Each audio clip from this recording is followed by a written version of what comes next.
Hey guys, we're back. We're back. Tsukihime. Suki, you know how it Tsukihime. is. You know how it is, boys. Getting back to Tsukihime. All right. This episode's gonna be a good one. Yeah, I hope so. When I come to, it's morning. When I come to? that's an actual thing. It means when you wake up. Oh, okay. It's an actual thing in Maybe the writing, rain Nasa. stopped. I can't hear it anymore. It seems clouded outside, and the sunlight through the window is dim. Taking a deep.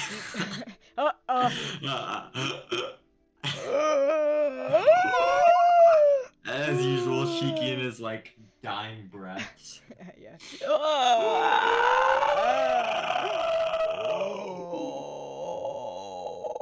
Jesus Christ, this is the only shirt I have. I'm freezing in here.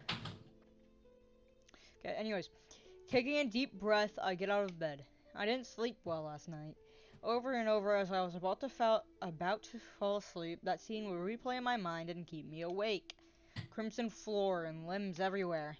Reason and memory are liabilities at times like these. They force me to remember things I only want to forget. It's just a dream. Why am I so bothered by it? Yes, just a dream. I should forget it quickly without a moment's delay. Knock, knock. Someone knocks on the door. It's past 6 o'clock in the morning. Who could it be this early? Excuse me.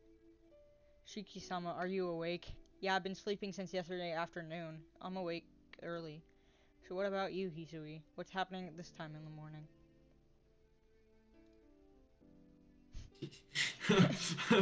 Hisui falls silent. Actually, now that I look carefully, I notice she has my school uniform in her hands. I see. You brought me a change of clothes. Yes. I am sorry. Why are you talking like a robot? Yes, I am sorry. I am showing you something you do not wish to see. Hisui keeps silent. What is it I didn't want to see? I don't get it at all. I don't understand, but thanks anyway. Just leave the clothes there. I'll get changed soon and go to the sitting room. Hisui nods in assent. Very well then. Very well then, please excuse me. Imagine when we get to a run, you're just speaking a robot voice the whole time. That'll be painful. No, don't disrespect my goat like that. Then who should I do a robot voice for?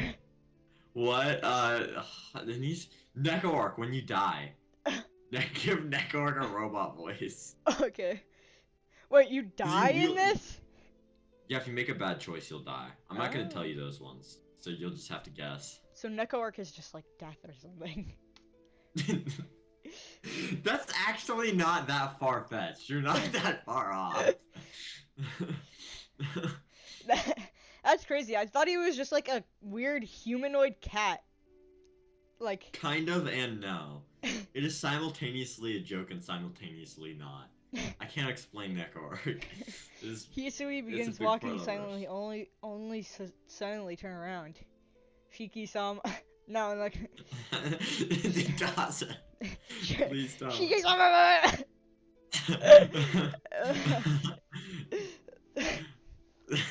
Shiki, if you have the time, I'll also prepare a bath for you. A bath? In the morning? Yes. You are terribly dirty, Shiki.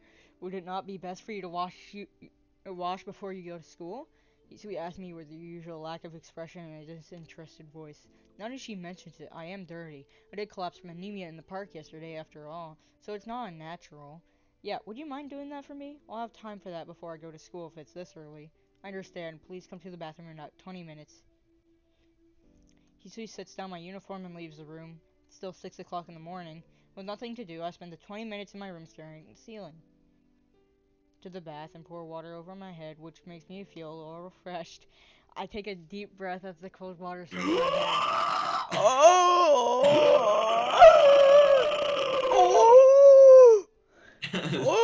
Shiki, jeez. What's with those breaths, bro?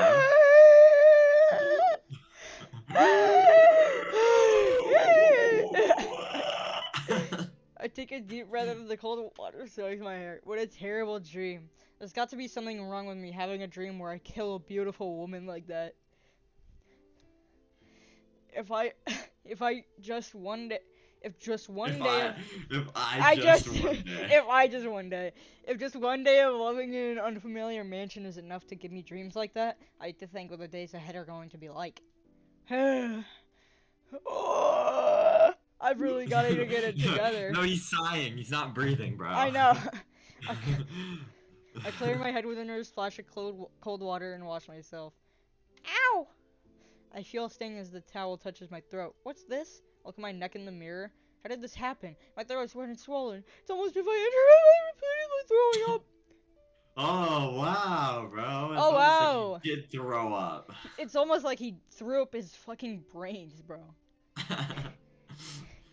I return to my room and change into my uniform. It's barely 7 o'clock. Astounded at how much clearer my head feels after the bath, I pick up my bag and leave the room. Kawaku-san has just come out of the sitting room when I go down the stairs. Good morning, Shiki. You sure are early today.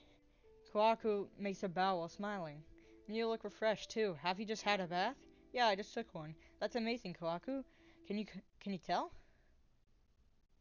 I, c- I can just tell by looking at you because your hair isn't dry, Shiki. You certainly look cuter after you had a bath. I avert my gaze just a little as I'm faced with that warm, carefree smile. It's kind of embarrassing. Why is Koker so much more, like... Why does she have so much more emotion than fucking Hisui? That is super spoilers for me to explain. Okay. Super. That is like extreme spoilers. I am not going to tell you that. Okay. Please hold on for just a minute. I'm going to prepare some breakfast now. Eh? Break fast. Fast.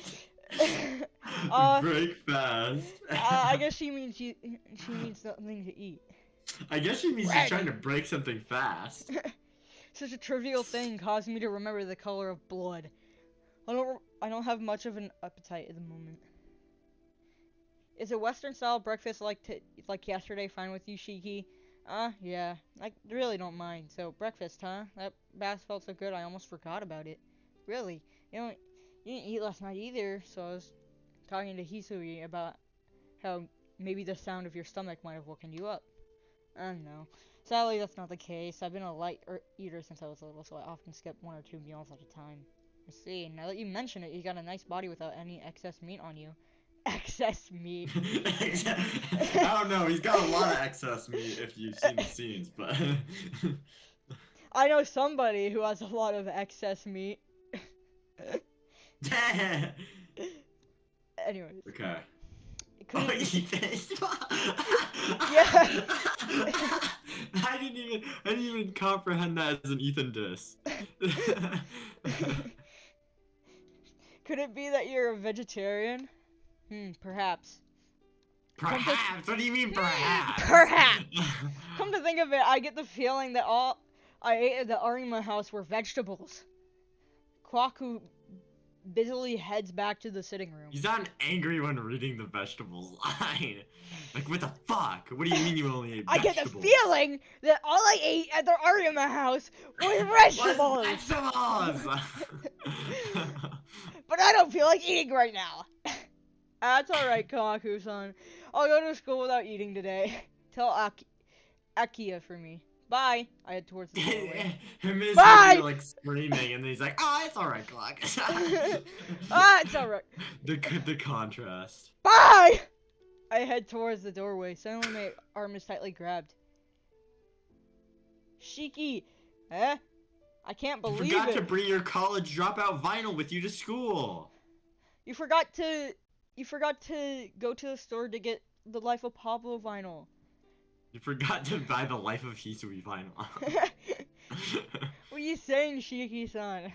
Have you looked in the mirror this morning? Well, I took a look at the bathroom mirror. You're lying! You wouldn't say something like that if you looked even once. Kwaku-san is seriously angry. Kind of thinking when I saw my face in the mirror, I think I saw death warmed over. I'll be fine. It's just that I don't have a lot of blood in me, so I look worse than more people. This won't do. You won't grow without eating breakfast. If you don't have an appetite, I'll prepare you something easy to eat. So please go to the dining room. Holding on to my arm, she drags me towards the sitting room. I've got no choice. I really don't feel like going along with this, but I'll have to accept Kawaku-san's good intentions. Good morning, Nissan. How do you feel? Aki greets me reservedly. That firmness about her yesterday is gone. I guess it's because she's worried about me. Good Holy shit, morning. Akia's neck. Jesus Christ. Oh yeah,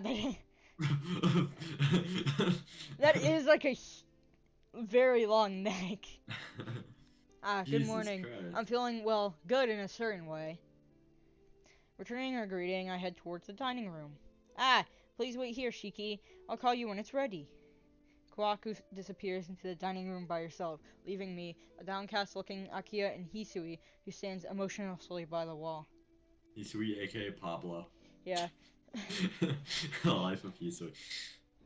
I'm gonna make that the community post about this episode. The life of Hisui. The life of Hisui. The life of Hisui. Nissan, about last night, is it true that you collapsed in the park? Seems so. I don't really remember it myself, but if that's what Kawaku-san and Hisui say, that must be what happened. Oh, stop talking like it's someone else's problem, Nissan. You have a weak body, so if you ever feel bad, please contact the mansion. I'll send someone to pick you up right away. Hey, listen, there's no need for that. I'm not like a primary school kid. I can make it home by myself no matter how bad I feel. Then I guess the fact you could not make it home last night would mean you were a child. Sucks to admit it, but Aki is right.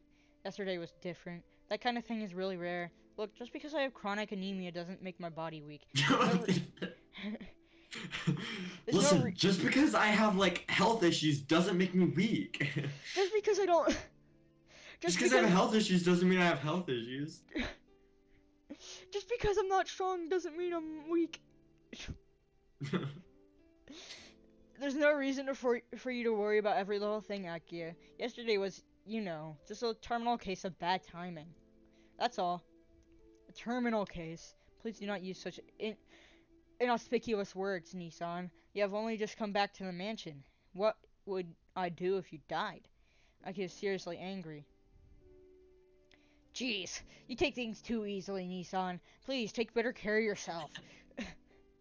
I've had it up there. Even if you tell me that, I don't push myself as it is. I'm not in any clubs, and I do everything the doctor says. You'd have to put me in a sanitarium for me to get any better care. Oh. Yes, I would love to do that if I could. Avoiding my gaze, Akia says something very frightening. As for Hisui, she's standing by the wall like a statue. I'm at a loss for conversation. There's still some time until we eat. Oh, shit! Okay. Load. Okay. We have 3 options. Talk about Akia, talk about Kohaku, talk about the mansion.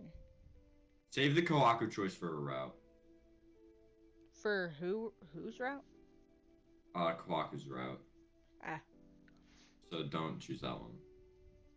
Oh, that's right. What's happening with our mansion now, Akia? What do you mean? If you're talking about ownership of the mansion, I'm inheriting it. No, not that. The only people in the mansion right now are you, me, Kawaku, and Hisui, right? I was wondering what the rooms are being used for and so on. Nothing. As a general rule, all the rooms except the ones we are using are locked. Your room at the back of is at the back of the second floor of the west wing, and mine is in the east wing. Hisui's room is right before the stairs on the west wing, second floor, and Kohaku's room is just before the west wing, first floor. Father's room is next to Kohaku's room. That's open for now, too. And incidentally, the sitting room is the first right turn from the lobby. In Akia's words, it would be something like right before the lobby on the first floor of the east wing. The gaming room! Gaming room! Gaming! No, that's for like classic games like chess. And oh, fuck that. board games. Huh. Fuck! Fuck! I thought the gaming room was for porn. I thought they have Geometry Dash in there! No Geometry Dash? Not going to the gaming room. And the guest no room visual next novels? No. And the guest rooms next to the sitting room are closed, but I'll open them if you decide to bring friends here. The archives are, well, there are some bad rumors going around about them, so currently they are off limits. I see. Okay, got it. I strange suspicious feeling about those off-limit archives, but for now they have absolutely nothing to do with me. Shiki-san is ready. I can hear Kawaku's voice from the dining room. Right, so I'm gonna get some grub. Oh, Nissan, please refrain from talking in such an unrefined manner. Akia shoots a sharp glare. You finally gone back to normal. I liked you more when you were calm because you were worried about me. I was not worrying about you, Nissan. Arcueid quickly looks Jesus away. Christ. Looking at her with a faint smile, I go to the dining room.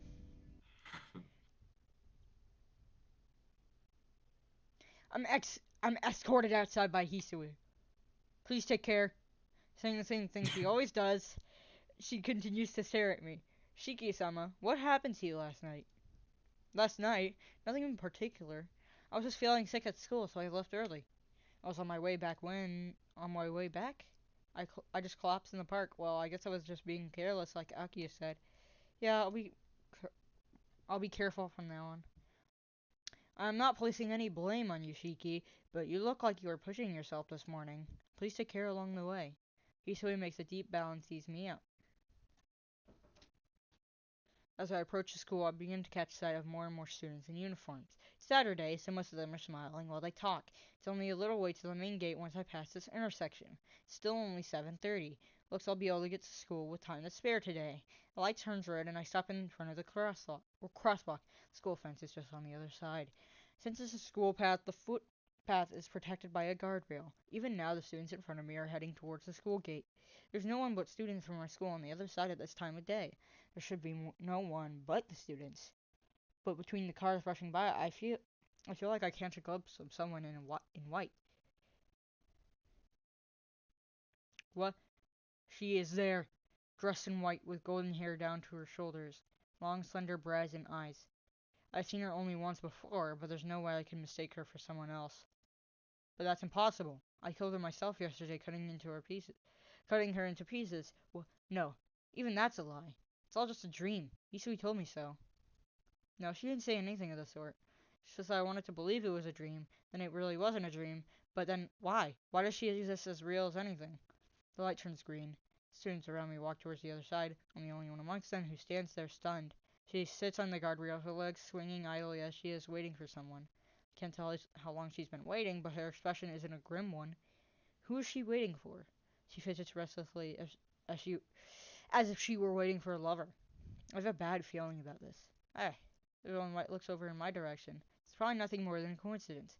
She's just a stranger who looks like her. She must be waiting for someone else. If not, then this moment must surely be a bad dream too. After all, I completely and utterly killed her with my own hands. She's looking this way and smiling.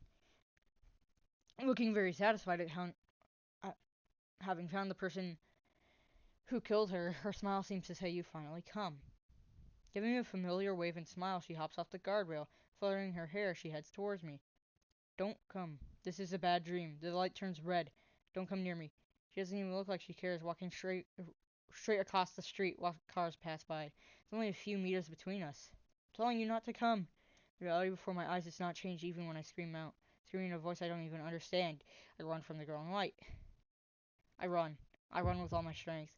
With no regard to embarrassment and shame. I blast through the passers-by, running full speed across the asphalt. Oh my Ah, god. my breathing is wild and my heart screams out, but still, I run. I feel like I'm gonna go crazy if I don't. I look behind me. The girl in white is walking towards me. She's definitely following me. The girl I've killed is chasing me. There's more than enough reason for me to run.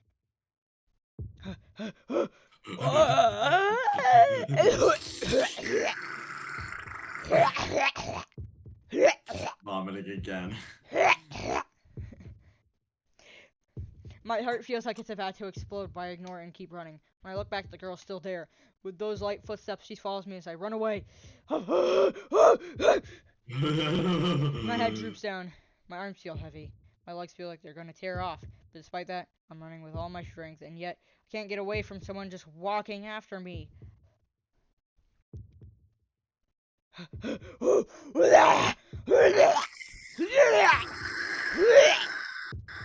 My breathing is out of control. I think I've already run several kilometers. But even so, when I look back, she's always there walking towards me. Naturally, like she's taking a stroll, she follows right behind me. Ah! It's not funny, but I begin to laugh. Ah! Ah! Ah! I can't stop laughing.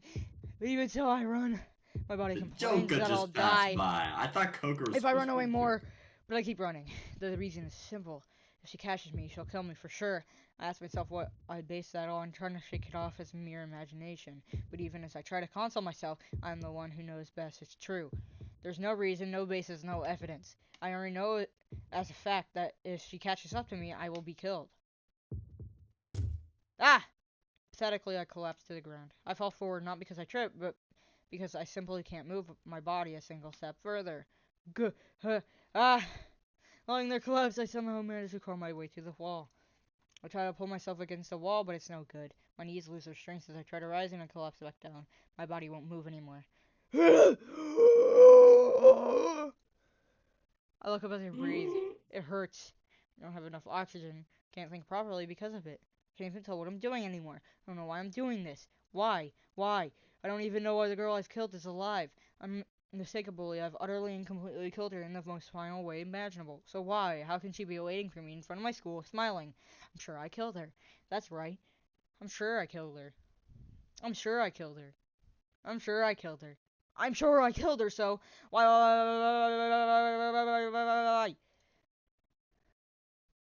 Oh? Is the chase over already? With light footsteps, she's coming into the alley, shrugging her shoulders in disappointment. Hello. You really gave me some trouble yesterday. With a warm smile, she comes into the alley. I've got to run away, thinking that I retreat only to hit my head against a concrete wall. Chase is already over, right? This is a dead end, after all. There's no need to worry about anyone coming along or interfering. She smiles, looking very happy. Panicking, I look around at my surroundings. A desolate alley, disgusted at my stupidity. Running away here is like asking her to kill me. It's been a long time. 18 hours since then I finally found you. She takes another step into the alley. You... What? I definitely... Yes, I'm the girl you killed yesterday. I'm glad you remember. That can't be true. There's no way that can happen. Don't be ridiculous. Dead people can't be alive. That's true, but there's no need for you to be so surprised. I just revived, that's all. She got revived! I just revived. I just respawned, bro. I just respawned. With that curt response, she takes another step, the sound of it reaching my ears. The distance between us is gradually decreasing. Revived? Stunned, I repeat her phrase back to her. Revived? You mean some doctor saved her with some surgery?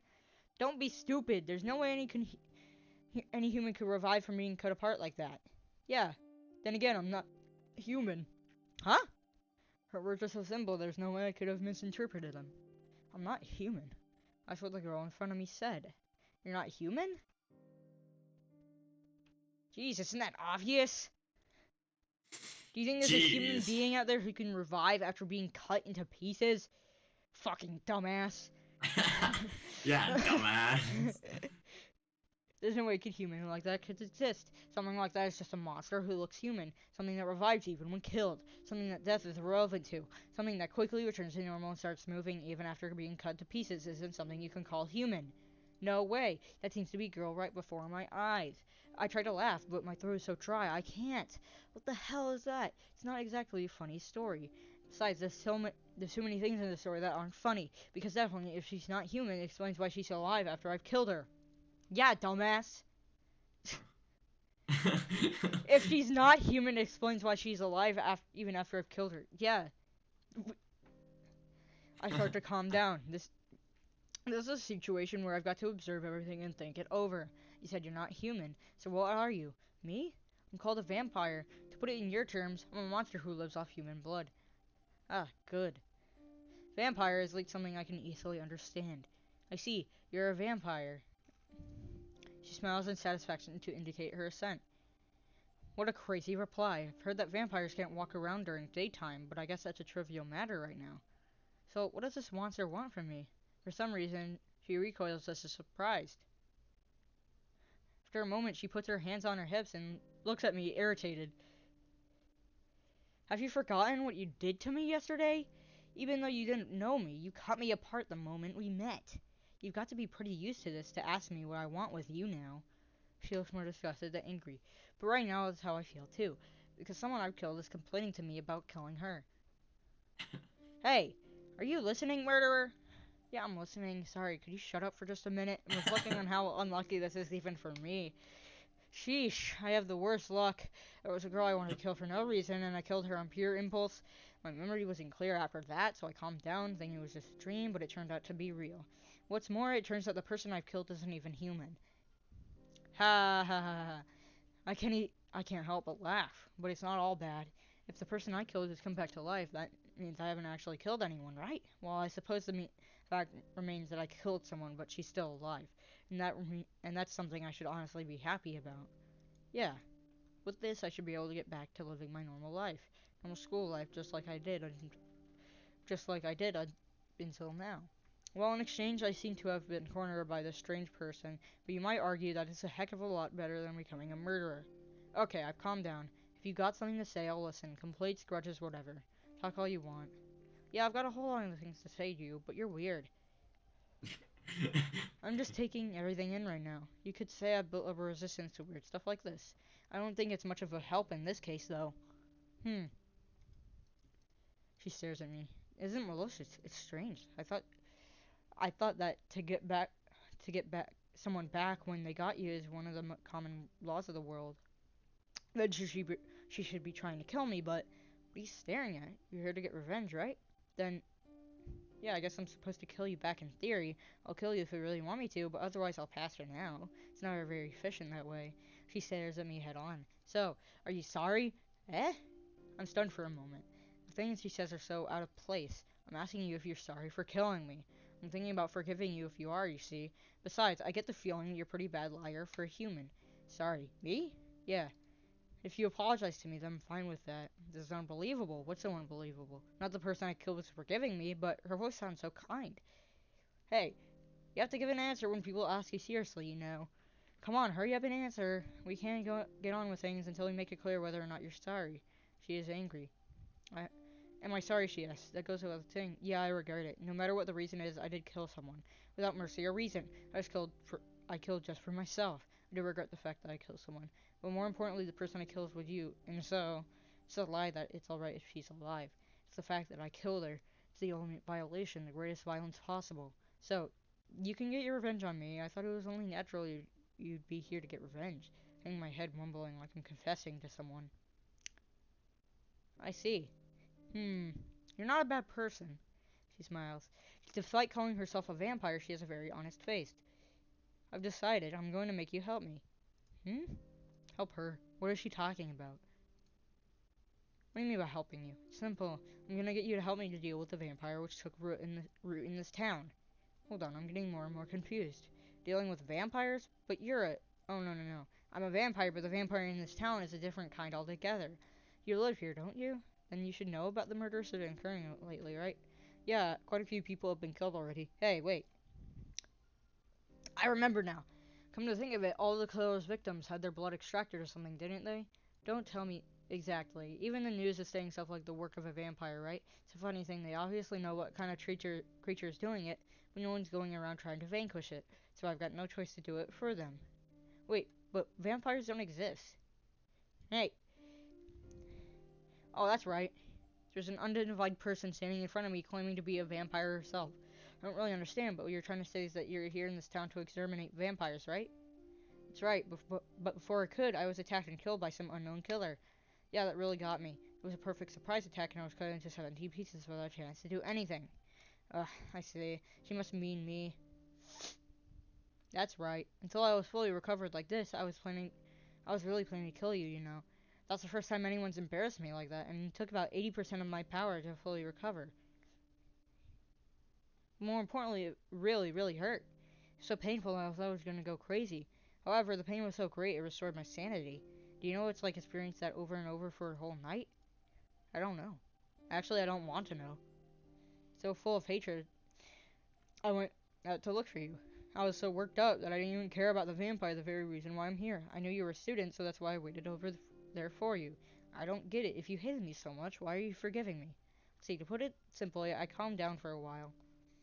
Or you used up a lot of power, and I thought it would be more efficient to use you as a shield than to kill you. Hold on. You said something really bad for me.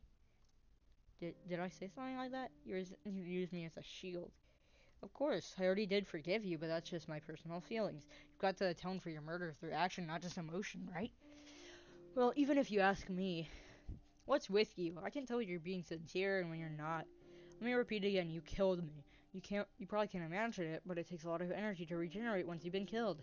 Well, actually, it wouldn't be a big deal if you had just killed me, but the way you killed me was something I'd never seen before. Couldn't heal the wounds, so I had no choice but to remake my body parts. So I took so much energy to revive.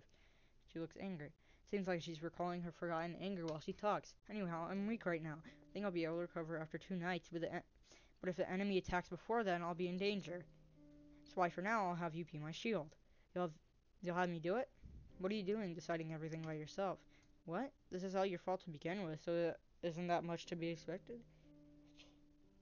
Or are you not sorry after all? She looks straight at me with honest eyes. Uh, this is unfair. Sorry, not using those eyes is unfair. It's unfair she has such pure eyes like that when she claims she's a vampire. Except for an answer, I left my gaze. Huh? What is it? Something odd is there in the gap between the buildings. Hold on. What is that?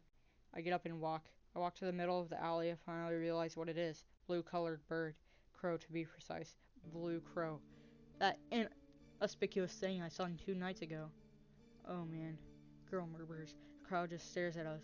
Geez, thanks to your slowness, he found us. The girl looks at the entrance to the alley. Found us? Who? I cast my gaze towards the alley entrance. Then, I take a step back in shock. Before I knew it, a dog had appeared in the narrow path running into the alley. His 4 tough legs and a tense neck like steel frame. That form, far removed from that of a human, is one made solely for hunting. Doesn't need to resort to verbal intimidation. Most humans would become nervous just by looking at that kind of hunting beast. It's a fellow life form that inspires awe by its dishearteningly superior athletic ability. A black dog? Black! Black! I start to Like shake. Kanye. The black dog looking in our direction isn't small like a stray. It's as big as a German Shepherd or Doberman. It just stands there, menacing us. Says nothing, but looks at the dog with disinterested eyes. Then, suddenly the black dog jumps. No, it's running, but with a speed that makes it seem like it's jumping. Eh? I can't do anything. The black dog jumps straight for my throat. I can see it. I can see its black body moving towards me, but I don't even have time to think about dodging it. Thud, I feel a shock on my body. Gah! I was hit hard from the side. It's not the black dog. It seems the girl pushed me before it could That's crush from my being hit all throat. the time, With so. an easy movement, like someone throwing a ball, she hurls me into the wall using just one hand. Tear wham, I fall in my rear. Why, you? What in the world are you doing? Never mind that. Keep your eyes in front, the girl yells. Oh, look. Having lost sight of me, its target, the black dog, bounds towards the wall. Sticking to the wall like a lizard, it jumps again. Bounces from the wall towards me. Dog's pack is like black lightning. It's too fast. I can't react. The black dog opens its mouth filled with teeth and saliva. That's disgusting. This time it clams down towards my windpipe. I close my eyes. The dog's teeth sink into my throat, but in that instant the dog lets out a yelp and releases me. Eh? That's impossible. The black dog lets out a scream and leaps straight up. There's nothing there, but nonetheless it flies high into the sky by itself. Just like that black dog ever going several meters into the sky. It makes a scream and falls back down onto the concrete. No, perhaps more accurately, it was hit into the concrete. What was that? Jeez, you made me waste more of my energy. The girl quietly approaches the black dog. It is crushed against the concrete like a pressed flower. It's quite a mongrel of a familiar. I suppose it was some kind of scout. The black dog liquefies into some kind of tar-like substance and is absorbed into the concrete. It melted. No, maybe it's just dissolving. Can't be. Can it? There's no way chaos would be in a place like this. Heaving alongside, she approaches me. Oh? You don't seem to be hurt, so there's no problem. She's mumbling something. My throat, I can feel the dog sink. Hey, what was that thing? Familiar of an enemy vampire. We were discovered because you weren't being clear. Discovered, you mean by the enemy vampire you mentioned? Yeah, this isn't good. It looks like I really will need you as a shield now. She says it so casually and with a smile. Stop saying such crazy things, you idiot. You saw me. What do you think I can do? You're a lot better off by yourself. Not really. With the power I just used to protect you, I really am empty now. What in the world? I'm grateful she just helped me then, but still, I can't do it. I can't. I don't have the power to drive away something like that. Sorry, but I can't even be a shield. Liar, you killed me. Why would you lie after doing something like that? That was something I don't even understand myself. No, look, I can't do it. I'm just a normal human. I can't help you. Not true. All you have to do is watch while I sleep. That's it. You can do that much without any problems, right? She looks straight at me. Somehow those eyes are making me weaker. Okay. Save. Save? Save. Okay. I'll let you do this choice. Yeah. You decide.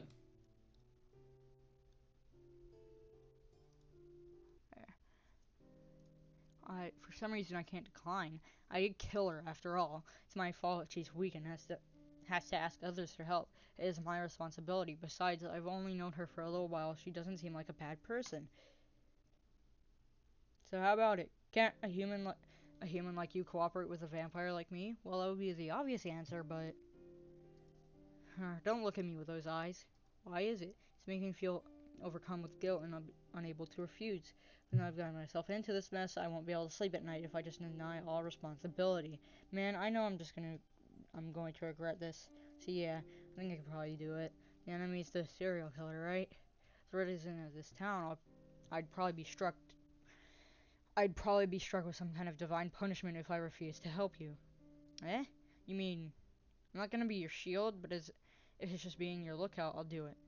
I feel disgusted at how stupid I am as soon as those words are out of my mouth. I feel disgusted, but there's something about her deep blue shocked expression that's... Wow, are you serious? I'm really a vampire, you know. Hey, listen, why are you saying all this now after you threatened me so much? That's true, but... Well, whatever. If you're gonna cooperate with me, then I should be grateful. With a very happy expression on her face, she approaches me as I lie there on my rear against up of the wall. Our contract is established. She extends her hand towards me. I guess I can finally introduce myself now. I'm Arcueid. Arcueid. Arcueid.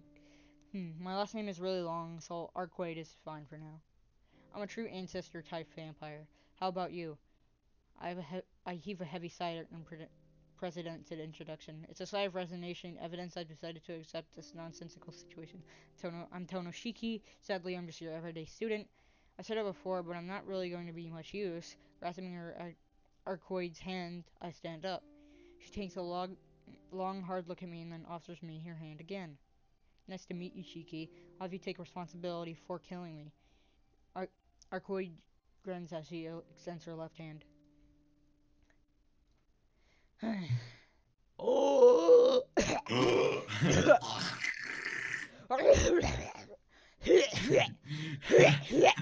Shiki's lungs are just dead.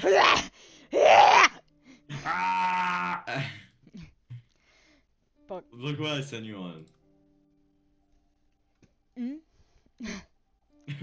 Unreleased pick of yay on. Okay, anyways, back to reading. Anyways. There are all sorts of responsibilities in this world, but this is probably the first and last time someone takes responsibility by helping someone they've killed. Damn it, this is seriously messed up. There's nothing else I can do. I grudgingly extend my left hand and shake hands with a woman in white claiming to be a vampire.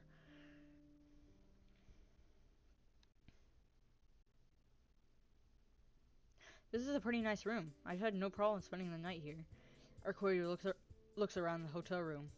I've got nothing to say for now. My room has probably already been discovered, so let's hide out here for the night. Oh, you don't have to worry about money. I'm rich, so I'll treat you. Damn. Speaking cheerfully, Arcueid closes the curtains. She also turns off the lights and the room becomes as dark as night. I sigh. Rich white woman vampire. What? Rich white woman vampire. Yeah. What are you thinking, Arcueid? Probably his pronouns. I'm thinking about all sorts of stuff. No, that's not what I mean. I'm asking you why you've rented a high-class hotel, not a cheap one, and why you rented out the whole top floor. Try to say this before I stop. Right now my job is to guard this so-called so-called vampire, nothing more. I'm going to ask. I'm not. Go. Fuck. Hold up. I've got You're the. talking a little fast. Just slow yourself down a little bit. I'm getting a fucking hiccup. I I have fucking hiccups, bro. That's why I'm having trouble talking. Well, you were also talking very fast, which is what I think gave you the hiccups. So. No, I think it's because I was doing the funny little Hold sound. up. Yeah, I'm not gonna do that again because it might. Okay, yeah. Fuck. I'll do them for you. I'll do them for you. Yeah. Give me some water. Yeah. Be right back. I'm gonna go get something to drink. I'll cut this. I'll cut this during editing.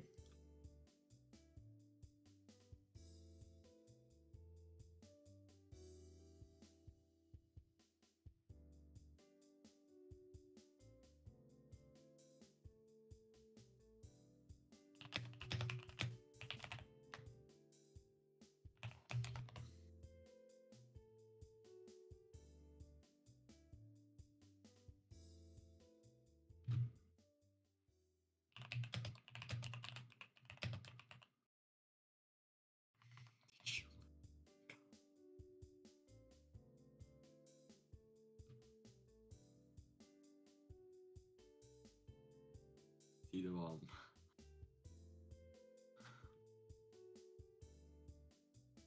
uh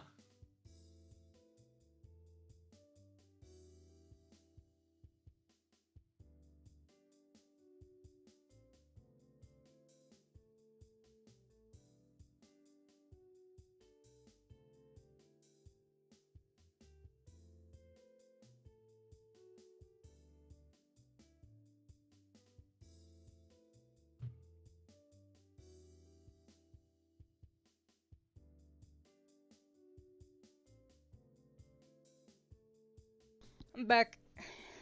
Okay. I was vibing to the music while you were gone. Just nice. Tsukihime Right now, my job soundtrack. is to guard the so-called vampire and nothing more. I'm not gonna ask any useless questions. No, forget it. Do whatever you like. You're weird, Shiki. Suddenly getting mad and going silent like that. I just don't get you. Arcueid lies on the bed smiling like she's having fun. I'm going to sleep until the sun sets. You better rest while you have the chance. Vampires don't move about in the daytime, so you'll be on guard for real during the night.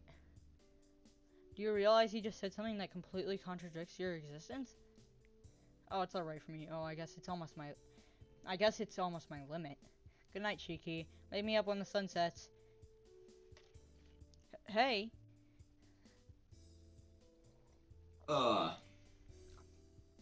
Like a machine whose power is cut off, Arcueid suddenly falls asleep. She's so defenseless. Right now I could run away if I wanted to. She'd forced me to come with her after all. I could easily run away now, and I don't have the impulse anymore, but... Run away from the baby! Yet. How is she able to suddenly fall asleep despite that? Baby, I got it. Right. Run away as fast as you can. How is she suddenly able to fall asleep like that? I look at Arcueid's face as she sleeps on the bed. Her plump chest rises and falls. Whoa! What? Okay. Looks like she's breathing, but her body isn't moving at all. It's like the air around her has stopped. It's so tranquil, even I might stop moving. What a peaceful slumber. Kind of defenselessness as if she had absolute trust in me, even though we only just met. She's so stupid. She's so stupidly honest I might start to worry. But aside from that, this is a turning point. This may very well be the point of no return for Tonoshiki. Okay. Oh, wait a second. Okay, yeah, this is your choice. Save though. Save. Save? Save. Should I do a new save? Yeah, just do a new save. Save all your choices separately. Okay.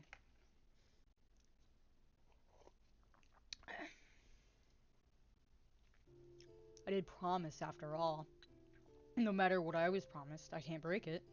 Arcueid is sleeping. Her face is a pale white like that of a sick person. Arcueid said she was weak. She said she was at her limit just a while ago, so I don't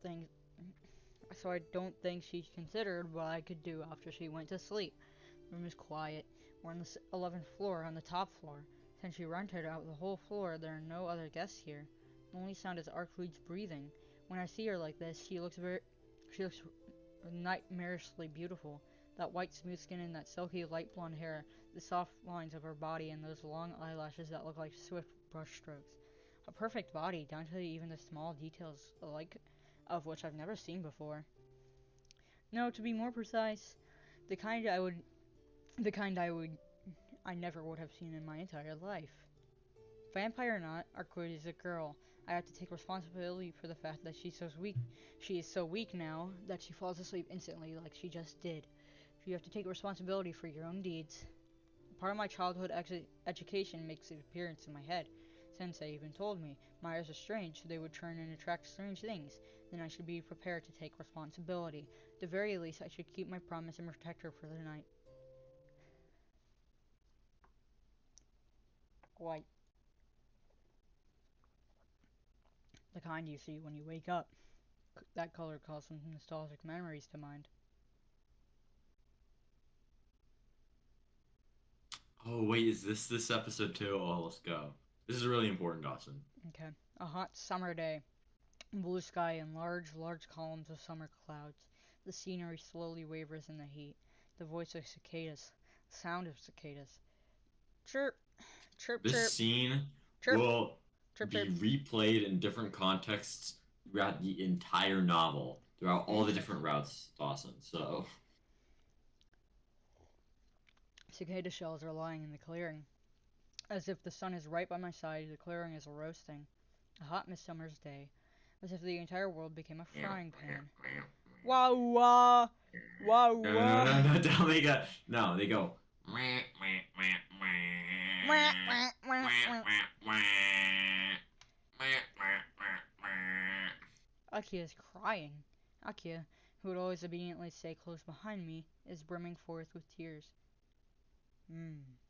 A child lies collapsed at her feet, soaked in blood, killed. The corpse of a child, about my age, a cast-off cicada shell. My two hands are red with the blood of that collapsed child. Shiki! The adults are coming. The fallen child is still dead. The adults are yelling. Did you kill him? That dream I've forgotten even in my dreams. I feel like I remember. Cheeky. Hey, wake up. Sun's already set. Someone is shaking me. Somewhat unfamiliar voice and the touch of a cold hand on my shoulder. Huh? Arcueid is standing right in front of me. She's already woken up and it's pitch black outside. I glanced at the clock and it says it's already 8. Eh? It's not eh. I told you to wake me up when the sun went down and you go fall asleep. Crap. Sorry, I was feeling out of it. I don't remember when I fell asleep, but I'm sure it was while I was staring at Arcueid's sleeping face. Jeez, you'll lose your qualification as a bodyguard like that. If the enemy had attacked while we were both sleeping, we could have died. We could have both died, you know. I said I'm sorry. Besides, you said it was safe during the daytime. I can't say that for sure. Familiars like the one we saw this morning could have come for us. Arcueid is angry. Well, she's got a right to be. I've got no right to talk when the bodyguard, dozed off while she was sleeping. And besides, I'm a vampire, you know. How can you just sleep there without feeling any danger? I don't want you to be afraid for no reason, but it'd be nice if you were at least tense enough not to sleep. I take that back. Arcueid doesn't seem to care that I didn't do my job as a bodyguard. She just doesn't seem to like the fact I fell asleep. I come on my body a little bit better and wake up only to find you sleeping there happily. You look so vulnerable. I was seriously starting to feel uneasy that I might not have the dignity befitting a vampire. Well, I don't think she has much dignity. What the fuck? I'm like... Okay. You're fine, bro. I need to, actually focus on the words because I'm not reading them right. You were just as vulnerable as vulnerable yourself. I killed you once before, remember? You can't guarantee I won't do it again, can you? Arcueid gives a surprised look as if she only just realized it.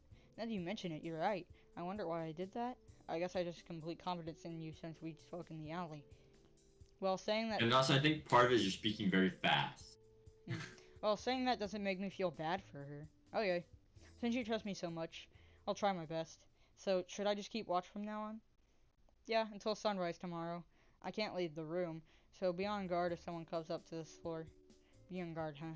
Being on guard is going to do me no good if one of those black dogs from this morning comes for us. I let out a sigh. As expected, this is too heavy a role for me. Let me ask you something. Was the black dog that attacked us this morning something your enemy sent out? I didn't. I don't think so. It was probably for surveillance. Its patrol route happened to pass through where you and I were talking. It seems my presence was revealed as a result. Revealed to your enemy? That's right. If I had been in perfect condition, it would actually save me some time. But right now, it's the opposite. If I were attacked now, I'd be the one annihilated. That's why I have to hide out like this for now until my power returns. Arcueid's enemy. In other words, the serial killer who's been causing a stir in this town. A vampire. Arcueid. I want to ask you something. Will you answer my question? I don't mind talking, but why are you being so formal all of a sudden? Yeah, I haven't asked you the most important thing yet. So, what's your ultimate objective here? Me? I'm here to hunt down the vampire. Killing vampires is my duty. Yeah, I do remember you saying something like that before. But you're a vampire, right? What? You still don't believe me? Oh, don't worry, I believe you so much it hurts. I'm asking you, well, I'm asking why would you, a vampire, claim to be doing something as odd as killing other vampires? Oh, you don't like the idea of beings from the same species killing each other? The act of killing doesn't exactly make my list of favorite things, but she is right. I'm not comfortable with the idea of vampires killing vampires. No, it's just I can't really imagine something like that happening. Vampires drain the blood of humans, right? So they should be killing humans, not other vampires. Drinking blood and killing are different things. Well, even so, I know what you're trying to say. You think beings from the same species could help each other out, right? But vampires can be the same species and can be different life forms. That's why they don't really have what you humans call camaraderie. Camaraderie. Camaraderie. Okay. Then you're Like saying a something. comrade. Yeah. Then you're saying something makes you different from the vampire you're hunting? That's right. The one I'm after is a human vampire, just like the stereotypical vampire from humans folklore. He kills humans by draining their blood, turning them into the dead, and then uses them to sort of increase his power and influence. The sort of vampire I hunt. The one lurking in this town is that sort of old-style vampire. That sort of vampire? It seems like there are different types. Don't tell me you want me to be your shield so you can get this guy. Yeah, that was my original intent, but after talking to you, I've changed my mind. You see, at first I thought you were something from the church, so I thought you might have information about the location of the enemy, but you turned out to be a perfectly ordinary person. You didn't even know about vampires, let alone the location of the enemy's coffin. Yeah, come to think of it, there's no way they'd send an exorcist to a Far East secular country like this one. Guess I didn't put enough thought into this. Arcueid thinks aloud. Her conversation derails and I'm feeling a little left out. I don't follow you at all, Arcueid. Hold on for a moment. Let's see. How should I explain this? Let's Arcueid's gaze begins drifting. Sorry. She doesn't seem used to holding a conversation. Don't worry about it and just explain everything about the current situation. I don't understand any of this, but I might be able to see the general gist of things. Really? Thanks, Shiki. You don't have to thank me. Just keep talking. Arcueid nods obediently. Basically, the vampire currently in this town is an old-style vampire. He himself reigns as the Lord. Dawson, slow What? down. Punctuation exists, Dawson. Shut up! He himself reigns as the Lord and releases the dead he made into the city. By doing so, he increases his power bit by bit. He's a typical vampire in that he drains the blood of humans, and those humans become vampires themselves. He's not very powerful right now as he doesn't have many dead serving him, but as the victims increase, so does his power. It would be best to destroy the main body before that happens, but I haven't found anywhere where he sleeps yet. He's so hidden well right now I can't even feel his presence. Even so, it's easy to take care of things once I find it. Oh. But I don't have any clues whatsoever, so I had no choice but to walk around town during the day to investigate. But then suddenly I got attacked by a passing killer, and now I'm temporarily weaker than the enemy vampire. Arcueid shoots me a cold look. I guess he wants to say something to the passing killer. I see. I kind of understand the situation now. So in other words, some evil monsters are based in this town, and you're here to eliminate them. Since you didn't know where they were, you went looking for them, and that's when I killed you. So now you're weakened and hiding out while you recover. Is that right? To put it simply, I think so. Then next is the main topic. You casually call yourself a vampire, but I still don't really understand that term. It's obvious you're not a human, that much I can see, but I don't get the feeling yet that you're a vampire either. That's true. I'm a little different from the type of vampire you know about. Ugh, Awesome. I was drinking something, sorry. Indeed. I didn't consider that vampires even existed at all, let alone a vampire like you. So what makes you different? Arcueid thinks. Yes, I suppose it might be helpful to teach you a bit about us. Lore Alright. dump time. What? You gotta remember this stuff. You gotta remember this stuff. This stuff is important. Okay. Then the first period's lessons will be Vampires 101. Okay, but what's with Vampires 101? You're an amateur at this, so we've got to start with the basics, right? So I'm gonna start teaching from the very beginning. Okay, whatever. Just keep it short. Well, I'll try my best. It really does seem like she's not used to talking. Well, we've got lots of time, so for now I guess I'll listen to Arcueid without complaint.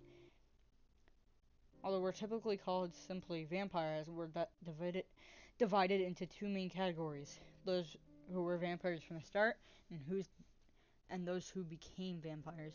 The former are called true ancestors, and the latter are called the dead apostles. The ones you call vampires, are the dead apostles. They drain the blood of humans and turn them into their slaves. They're weak against sunlight. You can vanquish them with a baptism ritual. Our enemy is one of those dead apostles. It's gone from my enemy to our enemy. Well, I don't mind. She's not wrong considering the situation I'm in now. So you're saying these dead apostles aren't vampires from the start? What do you mean by that? Dead apostles were once humans.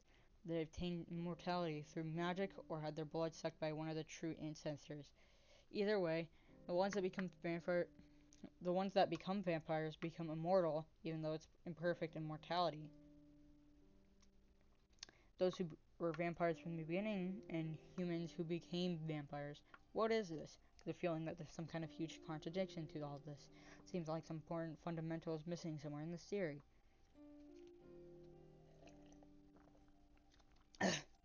Hey, Shiki, how much do you know about vampire folklore? Let's see, just the usual stuff. They suck the blood of virgins. They can bind people just by looking at them. Awesome. They can turn into mist and wolves, just the usual stuff you hear about. That's pretty much all true. They drain the blood of virgins because one blood cells are more pure before one has exchanged bodily fluids with others. It makes virgins most suitable for repairing the vampire's now degenerating genes. The dead apostles, the one that become vampires, have imperfect immortality. Since they became immortal, they won't die from old age. However, they need to replenish their energy frequently, or they'll disappear. All living creatures need nutrients to be able to move, right? It's the same thing. It's just that vampires don't die from age as long as they take in the nutrients. The dead apostles suck blood because they need it to stay alive. Immortality is a strain on their originally human bodies. Ugh. I get confused when I hear like Sorry. randomly stopping and then I hear ah, and I'm like, oh, he's drinking. Yeah, I'll do that every time. Ah. Yeah. Immortality is a strain on their originally human bodies. The genes that compose their bodies are different. When they become vampires, they begin to degenerate at an incredible rate. To make up for that, they must drain the blood of others in order to absorb genetic information and stabilize their own bodies. To a vampire, drinking blood is not like eating, but it's the minimum requirement for them to continue to exist. This sounds complex and long. I can't follow the logic, but Arcueid nonetheless continues speaking. So, moving on. The ability to bind someone with just a look is a type of mystic eyes. Eyes and words are both common types uh um, sorry. Eyes and words are both common types of magic circuits, so there are many vampires who have mystic eyes. We usually possess the mystic eyes of enchantment. We don't enchant people by looking at them, rather we enchant those who look into our eyes. powerful vampire using mystic eyes can impose its own will into the brain of another and completely dominate the thoughts. But the mystic eyes, mystic eyes of a dead apostle doesn't have that much power. What you call turning into mist is really just making a spare body and controlling it via the will. Once the part serves its purpose, you cut the flow of magical energy to the offshoot and naturally it returns to dust. Wolves and other animal transformations are a byproduct of a vampire repairing its damaged body from its familiars. For a vampire living a long time, stabilizing their bodies with normal lives is not sufficient. Humans are not fundamentally powerful animals, so it's more effective to repair one's body by absorbing beasts, as they surpass the human species in this respect.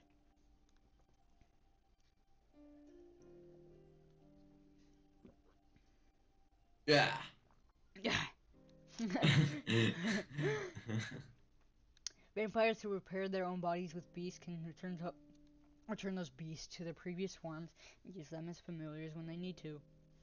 So, from what I've heard, there's even a 1,000-year-old vampire whose body is made up entirely of familiars. They say he contains 666 beasts within his body, or something like that anyway. Oh my god. We're gonna have to see that guy. Oh! I think I've heard of this. Yeah, you have, because it's based on a real idea. It is? Yeah. 666, the number of the beast.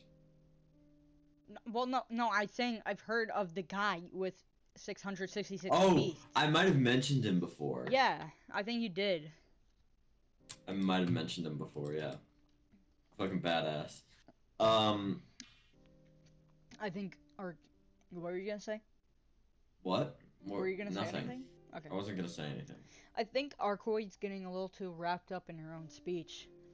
To be honest, I'm not finding this world easy to understand. Yeah, that's about it. It's just an explanation of the very basics. But now do you know what a vampire is? Well, I suppose the reality of Arcueid being a vampire begins to feel harder and harder to accept. Now it's my turn. Actually, there's something important I forgot to ask you too. What? You're not going to learn anything from me. I'm not a vampire or anything, just an ordinary student. Then let me ask you this, Shiki. How exactly did you kill me? Huh? I'm asking about the method you used. I'm resistant against stuff like ruins and Kabbalah, so those don't work on me. What is Kabbalah? What in the carnival? What in the carnival?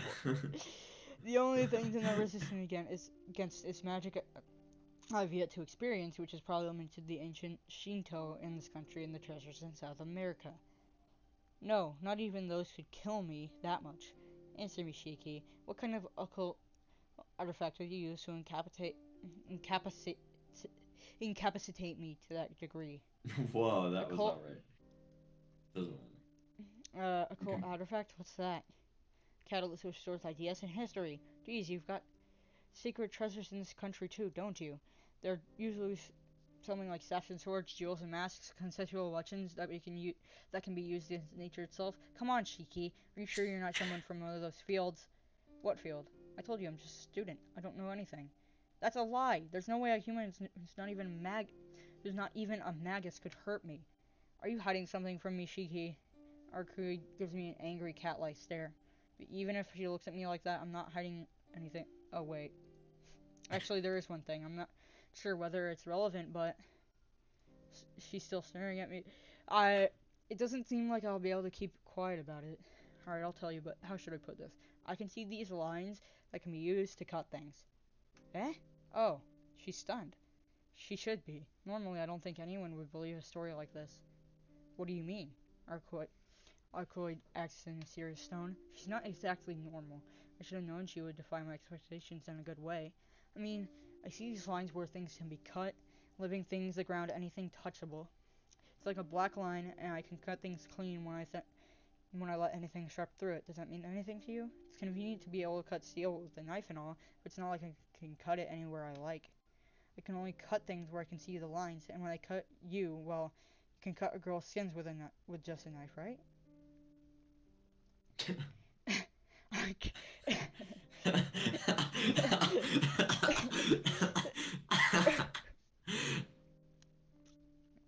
Arcoid's eyes are serious as she glances at me, those wild eyes that I've only seen once before.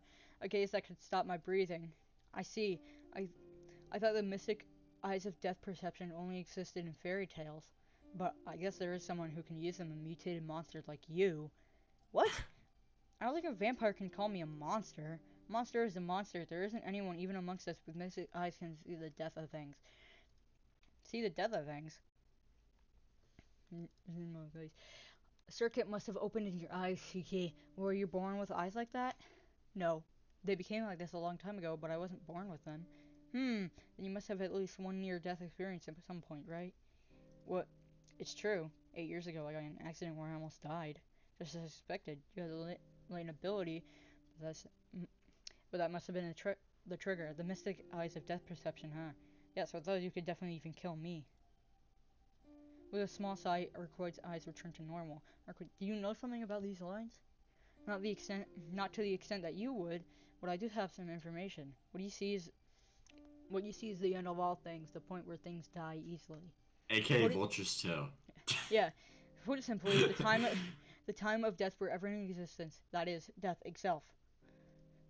I remember now that time when Sensei gave me these glasses. She had told me something similar to what Arcueid said, but there's a subtle difference to what Sensei said and what Arcueid said. What I'm saying are only lines and not something as disturbing as death. What are you saying? What do I see are just the lines that things can be cut. I'm telling you, those lines are the death of the object. Listen, Shiki, everything in existence has an end. There are differences to when, but it's an end nonetheless. Death does not arrive. It is already contained within the object of its creation. It's bound to happen someday. This is what this is what is called the principle of causality. You've heard of that before. Causality. Causality? What? Causality. Oh. As long as something has an origin, it must have an end. When it will end is determined from its beginning.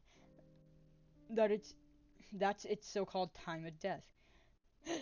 What? Fuck. Hold up.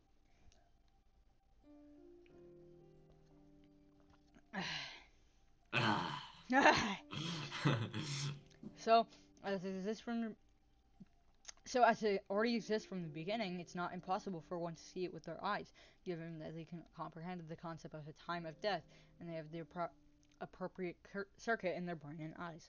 That's the truth behind those lines, you see. This is nothing more than the general concept, but if I were to theorize, I would say that they're the weakest parts of the joints between the molecules in something, or perhaps a pre-designated switch within the genetic makeup that activates the death of that object. This makes sense, Dawson. This all making sense. Yeah, but that doesn't really make sense.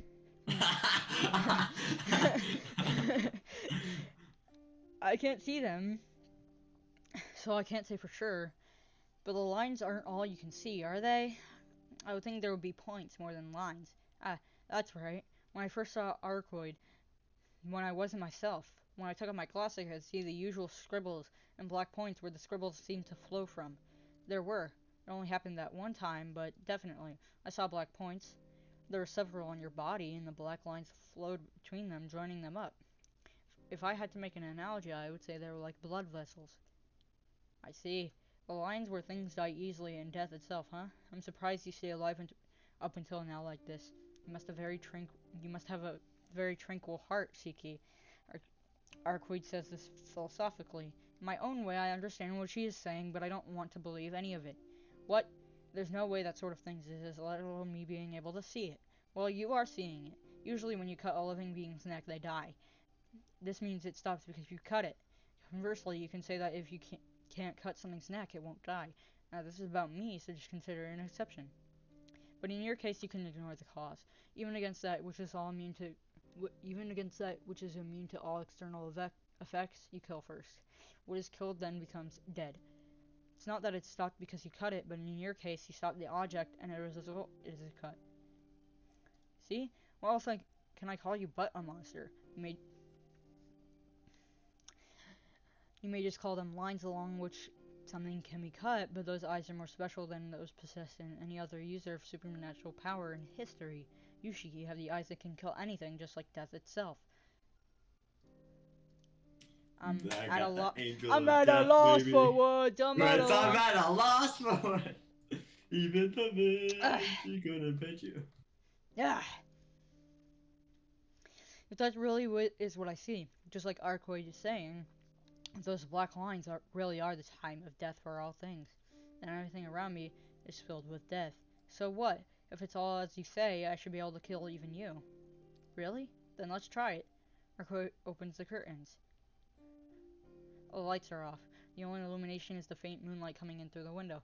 Come on, it's alright. Try it, seriously. Oh wait, could it be you can't see them with those glasses on? Are you sure about this? Take my glasses off. Only to see the lines, of course. At the same time, the room begins to wreathe with the black lines. Outside the window, the moon is white. They're difficult to see in the daytime due to the strong sunlight, but in the faint moonlight, I can even see the glow coming from the lines. Amidst them, the lines on Arcoid's body are very thin. If I don't concentrate, I lose sight of them altogether. Ah, if I hadn't been killed by you, I don't think you'd be able to see any at all, but right now you can probably see them. You see, although I have no time of death during the night, some do appear during the day. You could kill me because it was during daytime, but you can see my time of death during nighttime. Now, since I've used up a lot of energy to regenerate myself, in other words, I've lost my immortality. So, can you cut the lines on my body, Shiki? Let's see. I think I probably could, since the lines are there, but I don't think I could do it so briskly and without hesitation like that time before. I think it'd be hard.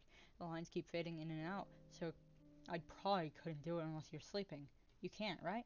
It's your biggest weak point. No matter how many deaths you can see, you need to trace the line with your own hands. No matter how weak I am right now, my athletic ability isn't so low that I'd be caught by you. I see. It's another thing I can't catch agile animals. That means I can't touch their bodies. In other words, even if I can see its lines, I can't kill anything that moves. Ow! I feel a stab of pain run through my head. Looking at the lines give me a headache, just like it did when I was a child. I put on my glasses and the world returns to normal.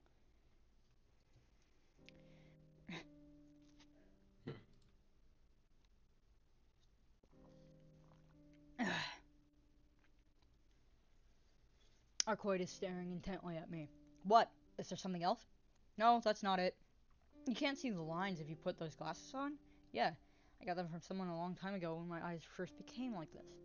Mm, only using the lenses now, but thanks to them I can lead a normal life. Yes, I see. No matter how strong a mind you may have, your only choices when faced with death all the time would be to put out your eyes or go mad. Saying that, Arcueid comes closer. Hey, can I take a look at them? No, these are important to me. I'm not handing them over to you. Come on, I'm not gonna break them. I'm just gonna look at them. Arcueid creeps closer. I get the feeling she wasn't adverse to getting them by force. You can choose this one. You don't need to save this one. Yeah, don't. Arcueid doesn't look like she's going to give up. Fine, give them back as soon as you're done looking. I under my glasses. Arcueid stares intently at the glasses and looks at me with frightening eyes. Shiki, is the person who made these glasses in the city right now? I don't think she is. It's been 8 years and it seems like she was only here for a week. I see. It's good. I don't have to deal with more. Well, it's probably safer not to deal with Blue in the first place anyway. Arcueid retreats to her thoughts. Arcueid, you know I mean, the person who made these glasses? I know her. A sorceress. She's one of the only four of her kind. These glasses are truly a masterpiece. Even I can't break them. Arcoid's Oh, face. right. You don't know the difference between sorcery and magic. Okay. Okay. Quick 101. Magic, Fate, Type Moon, Magic 101. So in Fate, there's two different things. Or not just Fate, Type Moon as a whole. Magic and sorcery. Right? Yeah. Magic is something that mages have, right? They use. Well, it's Yeah. different depending on the translation. Mirror Moon translation is called magic and sorcery, but anyways, mages use magic, and it's pretty scientific working kind of. It has a whole system. It's like standard magic system in a normal anime or show or whatever. Right. Right, and it's what you'll see most commonly throughout the Nazi period. Then there's sorcerers. This is just straight up being a fucking god. Sorcery They're is just being absurd. a god? They're absurd powers, or how they get explained well is magic just finds a way to do already possible things more efficiently. Right. Sorcery can do the impossible. Hmm. It's shit like time travel. So sorcery can allow someone to time travel to another one, grab energy from alternate universes. um, fucking what's another big one? Materialize the soul, shit like What? that. That's sorcery. There are 5 types of sorcery. One of the sorcerers is dead though. Hmm. And I think one of them we don't know the user of. So we only really know 4 sorcerers in the Nasuverse, and one of them dead. So Can sorcerers be immortal though? they practically are, Dawson. Okay. They can be, but they can die, like Yumina did. She's the user of the first sorcery. And then the one that gave Shiki's glasses, Aoko, she's the user of the 5th sorcery, Blue. Each of the 5 sorceries does a different thing. Interesting. Okay. So yeah. Even I can't break them. Wait, you were going to break them? Eh? Did I say that part out loud? I knew it. You were going to break them after all. I retrieved the glasses from Arcueid. Jeez, you're the one who just said I couldn't stay staying without these glasses. Or do you want me to go crazy? That's not what I meant. I just didn't like how you treasured them so much. Hey, listen, you... Jeez. Somebody please tell me how a mind like hers works. It's true my memories of sensei are precious to me, but more importantly, I can't live without them.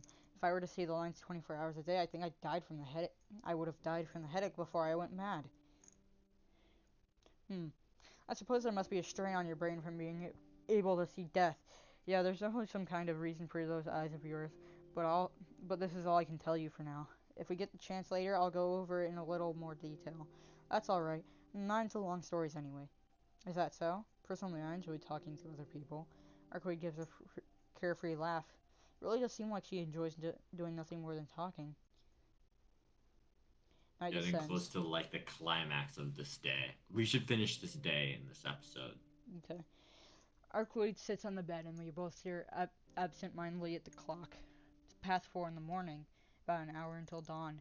Just one more hour? Nothing out of the ordinary has happened up until now, and Arcueid shows no signs of tension. We're surrounded by complete tranquility, somehow beginning to believe that tonight might just end like this. Hey, Shiki. Arcueid calls me again. What? I don't have anything else to talk about. Really? But it's such a waste not to talk now that we're in a situation like this.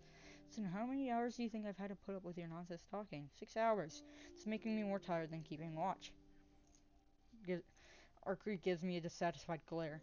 That's right. For some reason, Arcueid's been talking to me for 6 hours straight. I told her she should sleep if she was feeling weak, but she replied with, "It's more fun to talk." So in the end, we ended up facing each other and talking the whole time. I just don't know what she's thinking. Gru! Wait, what? Gru! To top things off, I'm hungry. Come to think of it, my last meal was breakfast, so I haven't eaten Despicable me. anything for a whole day. Why don't you eat something if you're hungry? We're in a fancy hotel after all, so you can call room service. That's okay, I'd lose my sense of tension if I filled my stomach now. More importantly, shouldn't you be getting something to eat? You're weakened, but you weren't sleeping, so you should at least get something to eat. If you're not gonna eat, then neither am I. Normal food is meaningful in its own way, but it's boring to eat by myself. Normal food? There's nothing normal or special about... Ah, wait. Arcueid is a vampire. I suppose her food would mean drinking someone's blood. Or is there? I guess being a vampire, you couldn't usually consume much except blood. Doesn't look like it, but Arcueid is a vampire. These vampires need the blood of humans to survive. Then, just how many people has she drained blood from, and how many people has she killed before? I sneak a quick glance at her face. Can't imagine. Even though I know she's a vampire for some reason, I can't imagine her sucking anyone's blood. What? Is there something on my face? She meets my gaze and I quickly look away. Arcueid continues to stare at me and gives me a laugh of comprehension. Are you curious? About... about what? About how many people I've sucked blood from? She is completely read my mind. Arcueid's smile grows even wider and I don't like it. Well, of course I'm curious. I'm helping you, so So if I don't know, I won't have any idea about when you might have changed your heart and tried to attack me. That would really be a problem. I see, he says. Well then, here's a question. How many people's blood have I sucked so far? She bounces up. She bounces lightly from the bed and talks to the window. How many people? Okay, That's... Dawson, pause. Hmm? How many people do you think she's drinking blood from? At least 10. Maybe. Okay. Maybe even 100. Okay. She will smile and silently looks at her like, damn it, it's obvious that she's trying to provoke me. Fine, I'll answer. Let's see, it has to be in the hundreds? Sorry, you're off. Then in the 1,000? Nope, that's wrong too. Arcueid laughs like it's so funny. Somehow this feels really frustrating. Damn. Then, well, I doubt it's the case, but in the tens? That's wrong too. Oh, really? Tens, hundreds, thousands. Do you really see me as that sort of person? That's so mean. That would make me indiscriminate. Am I wrong? Vampires are indiscriminate, aren't they? Even humans get hungry merely by being alive, and when it's a matter of life and death for you, you wouldn't be picky either. Yes, that's true, but I haven't tasted blood these last 800 years. What the fuck? Nor, nor have I ever killed an ordinary human. Eh? Wait, is that true? It's the truth. After all, I'm afraid of sucking blood. Huh? Afraid of sucking blood? You've got to be kidding, right? A vampire that's afraid? Why? I suppose I'm a coward. That's why I'm a failure as a vampire. Arcueid grumbles as she looks up at the night sky from the window. She stays like that for a long time, continuing to look up at the sky. Her white back looks vague, hazed over if she was merely an illusion. I see. A failure. I whisper, and I feel relieved. Somehow that makes me happy. Of course, it's only natural to be relieved, because now I know the person that's standing before me isn't kind of vicious, evil being. For now, if I were to believe what she says, I wouldn't just I won't just be killed by her at random. So I'm safe. I'm safe, but I feel like that's not the only reason I'm relieved. Damn it, what's wrong with me? Feeling relieved over something like this? How can I be happy over something Arcueid being a failure? Ah, suddenly I feel a faint dizziness. Shiki, what's wrong? You're sweating an awful lot. No, it's just this twinge of pain in my head. I realize something with a shock as I reply to Arcueid. Oh! The window The behind Arcueid. crow's back. The crow! The Oh no! crow. Behind the glass within pretty Oh. street still sunken in the darkness of night.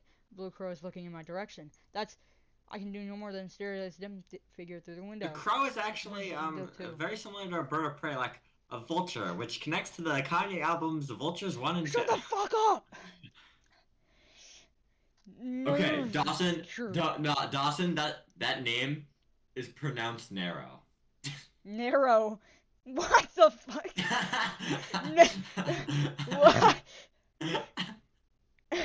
What the fuck? Narrow. Narrow. N-E-R-O, narrow. Narrow. Indeed. I have No, finally no, found you, Prince of no, Ulster Ancestors. no, I'll voice narrow. Okay. That was so bad. Indeed, I have finally found you, Princess of the True Ancestors. From somewhere, a force of will flows into the room. Arcueid's eyes are full of enmity. Enmity? Enmity. Anemone. Outside the window, the crow gives a... What? Enmity. Enmity. Sure, that works. Fuck you! Fuck you! Outside the window, the crow gives a loud, high-pitched scream.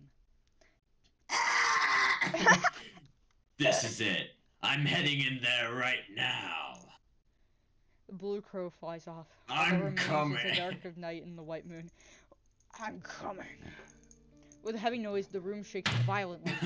No, to be more precise, the entire hotel shook from that impact. What the hell? I get up from the bed. Arcueid is silent, biting her lip with a vexed expression. Arcueid, that shaking just now? She doesn't answer. Say something! That wasn't an earthquake, was it? If I had to guess, it felt more like someone had driven a large dump truck into the hotel lobby at full speed. It was that kind of impact. Arcueid! She doesn't answer. If I listen closely, I can hear noises from downstairs. Arcueid's face is grave. She said she was powerless right now. That's probably why she's not saying anything. Only time passes by. 2 minutes. It's It's been 2 minutes after the impact, but the hotel is awfully quiet. Arcueid remains silent and still, just biting her lip as if withstanding something. You can see a trail of red blood slowly flowing down from her lip. Arcueid, is she worried? Frustrated? She remains still, almost as if she's embracing herself, bearing with something. She said she wouldn't leave the room. Then, what am I here for? Okay, save. Okay.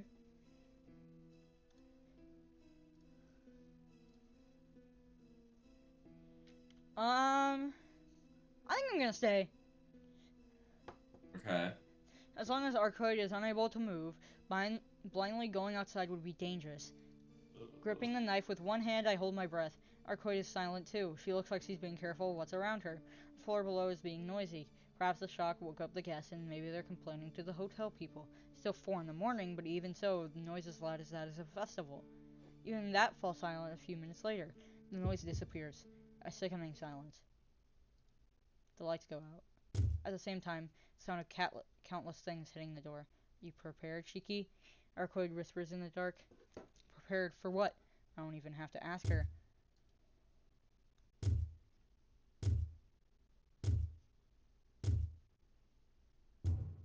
If remaining here was a mistake, then that question was also a mistake. I turn towards the door, the sound of it breaking. No sound escapes from my mouth. As I turn around, bright white teeth fill my vision. Like a giant maw capable of consuming me whole. Somehow I'm able to calmly tell it's the jaws of a shark. Fresh blood spills everywhere. With a thump, what remains of my body falls to the floor. What falls is my head. Everything below my face has been consumed in one bite. That is the last scene I ever see. Damn. Got your first bad end. I think is that the first bad end? No, that's not the first bad end in the game. Teach me CL Sensei! What is this?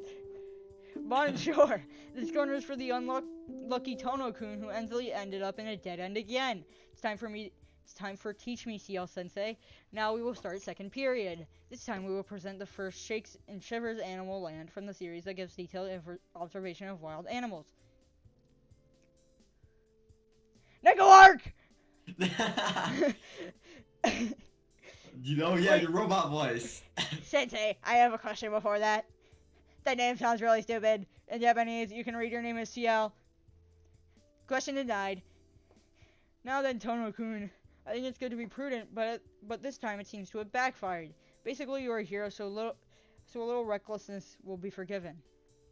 It will be forgiven, but in a case with an absurd animal like a shark, I guess you couldn't do much. You'll just have to abandon Arcueid this time around. Hey! I don't want to hear that from CL! Abandon her. Yeah! No violence! Anyhow, please prepare yourself to explore the hotel alone. Inside, you'll find a whole animal kingdom. As the representative of primates, let's show the beast what we got.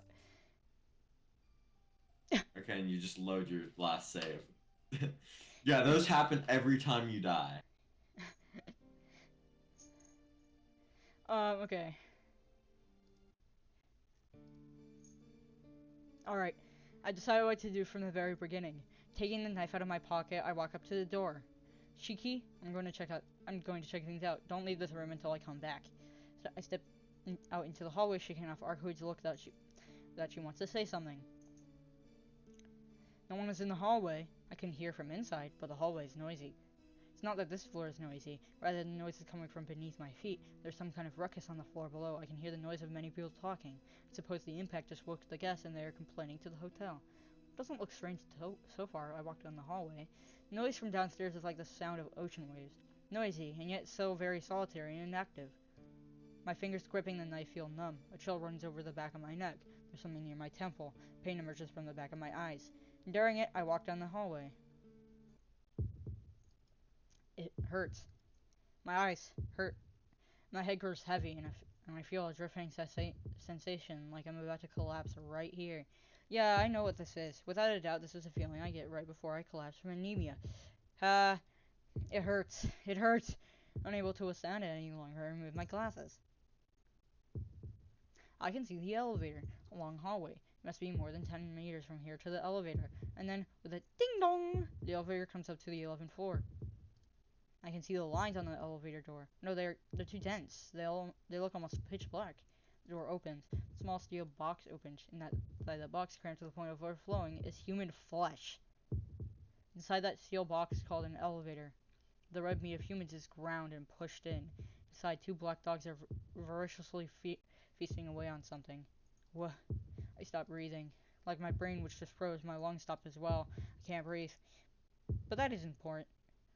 My vision turns crimson. With a bubbling sound, blood pours out the elevator. Amidst the ocean of blood, people, arms, feet, bones, brains, fingers, organs, and other parts. The two black dogs are the only form of life. My very instincts refuse to take in the scene. Down the hallway, two black dogs are picking at the human corpses. If I listen carefully, Stop! If I listen carefully, I can still hear sounds coming from downstairs. If I listen carefully, there are sounds of gorging and chewing of meat, cries for help, and the death screams of people which can't even be called words anymore. What is this? Though there is no way I can see it, before my eyes is the image of dozens of beasts eating the people in the hotel alive. A man running down the hallway trying to escape, but the panther-like claws descending from the ceiling slice him open from his nose to the back of his head. A girl locking herself up in a room and crying, but to the lions a door is no stronger than paper, and within seconds they demolish it into an unrecognizable shape.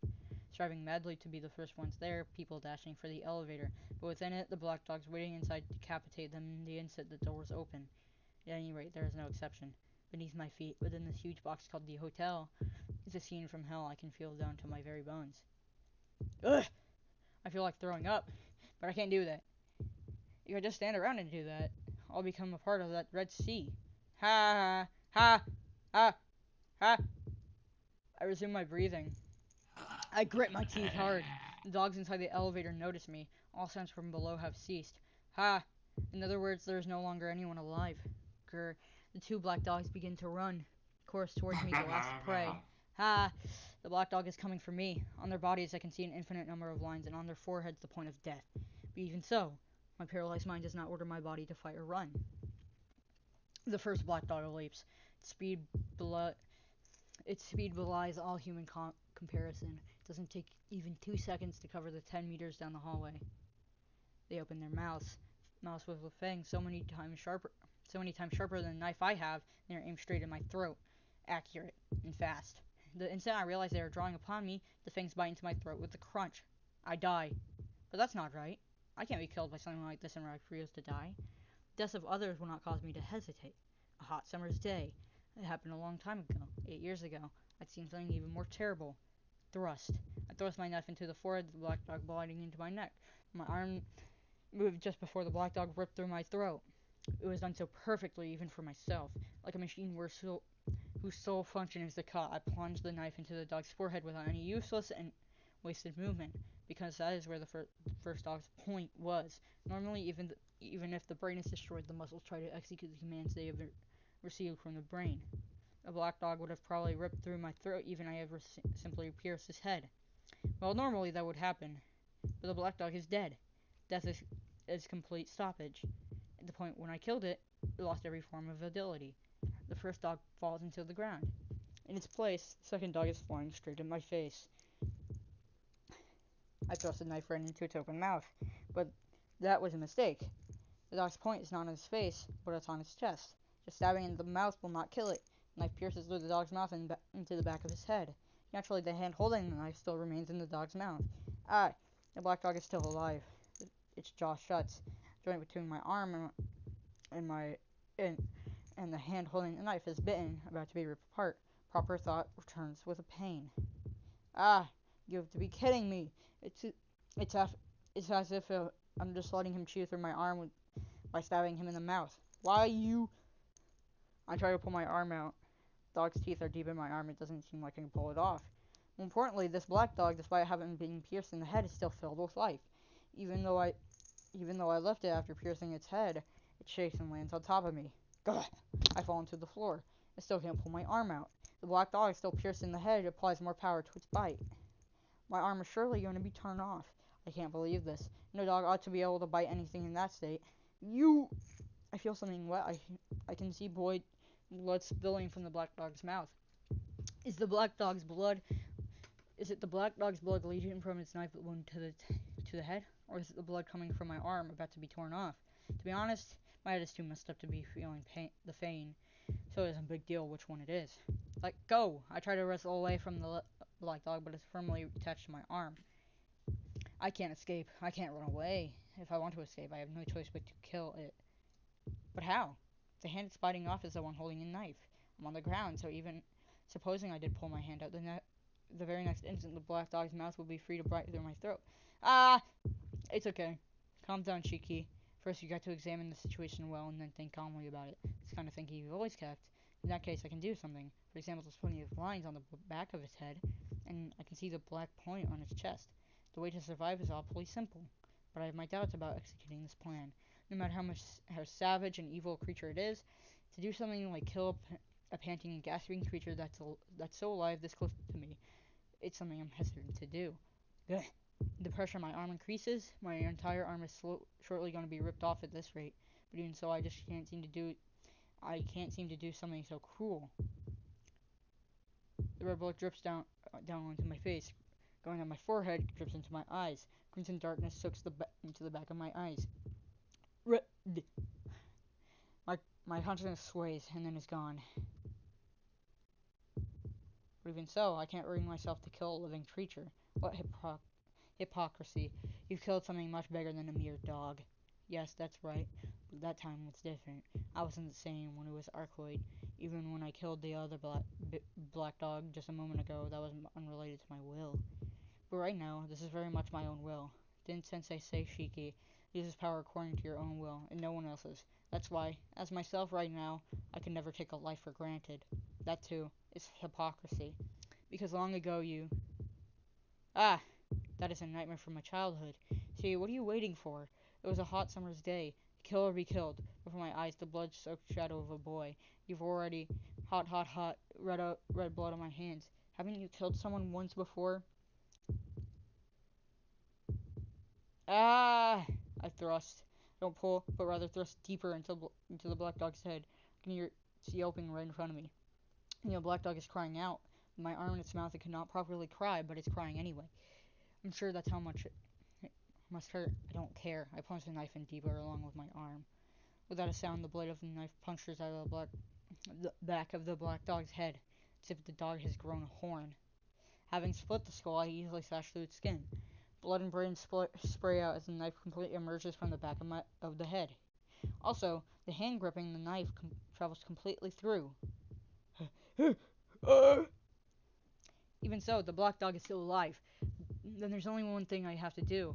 I reach around with my other hand, peeling the knife from my blood-drenched fingers. I grip the knife with my free hand. Just like that, I throw it into the point on the black dog's chest. And with the black dog dies. Strength drains from its jaws, and I easily pull my arm back out. Oh, it wasn't torn off at all. I look at my blood-covered arm. There are many teeth marks, but the flesh is almost free of wounds. The blood must have been from the black dog when I impaled it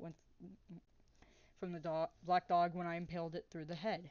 The pain from when I was being bit was quite trivial, but my fear must have amplified it many times over.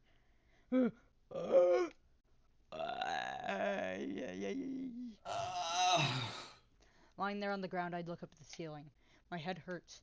The world becomes a patchwork, and here and there I can see the black points of death.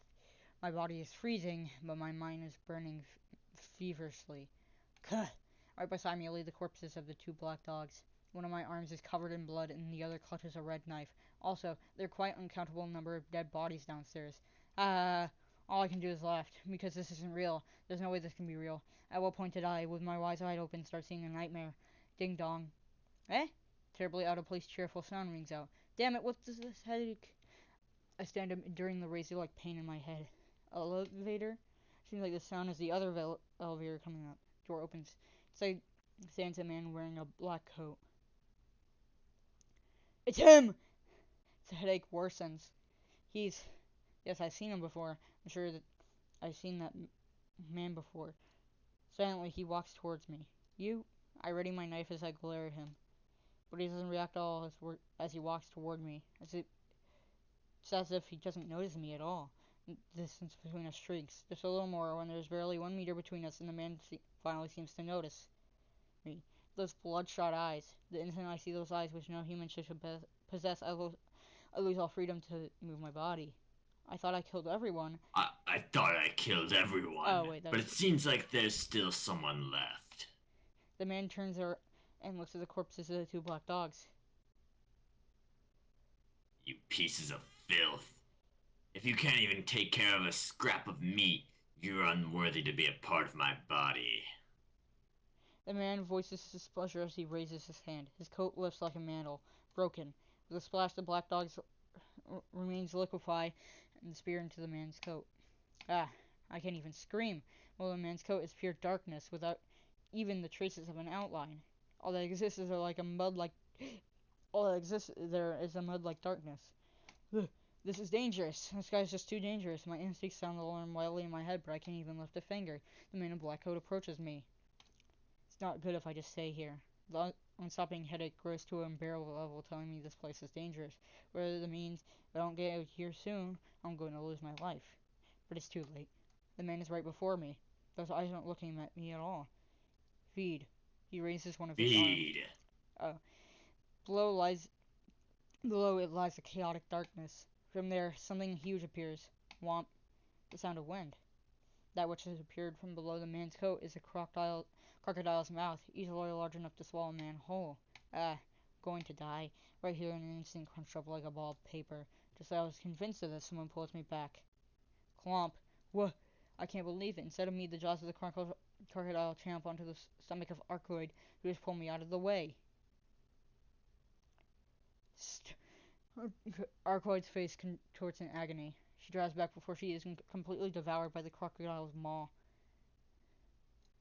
The man silently watches Arcueid.